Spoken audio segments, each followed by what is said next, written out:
Grâce à Fly Always, le Suriname et Haïti sont désormais connectés par voie aérienne. Le consulat général de la République d'Haïti au Suriname annonce le lancement réussi du premier vol commercial entre Haïti et le Suriname le dimanche 28 mai 2023. Cette nouvelle liaison aérienne marque une étape importante dans le renforcement des relations entre les deux pays. Les vols commerciaux directs entre Haïti et le Suriname, qui se poursuivront tout au long du mois de juin, faciliteront la réunification des familles, offriront des opportunités d'emploi aux entreprises établies au Suriname et favoriseront le tourisme, selon certaines conditions strictes, selon Jean-Claude Lappe, chef de poste au consulat général d'Haïti au Suriname.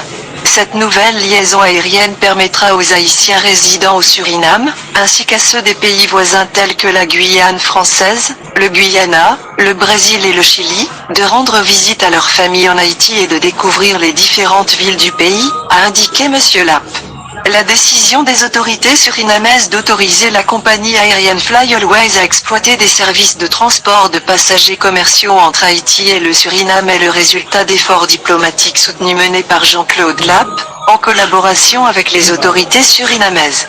Ces efforts ont été initiés à la suite de la visite officielle du Premier ministre Ariel Henry et du ministre des Affaires étrangères, Jean-Victor Généu, au Suriname en juillet 2022.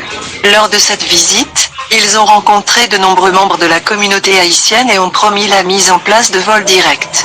Par ailleurs, M. Lappe souligne que l'établissement de cette nouvelle route aérienne aura un impact positif sur la croissance économique de la région. Cette initiative favorisera les échanges commerciaux, le tourisme et les investissements au sein de la grande région caribéenne en permettant un transport plus rapide et direct des touristes, des commerçants, des investisseurs et d'autres acteurs, a-t-il dit. Le consulat d'Haïti au Suriname rappelle néanmoins que toute personne voyageant illégalement au Suriname sera automatiquement rapatriée vers Haïti. Les Haïtiens autorisés à séjourner au Suriname sont principalement ceux qui ont obtenu un visa touristique ou une autorisation du gouvernement surinamais pour le regroupement familial, ainsi que ceux dont la carte de résidence surinamienne est valide, a-t-il expliqué. En savoir plus. La République dominicaine organisera le mondial féminin U17 2024, le mondial des clubs 2025 attribué aux États-Unis.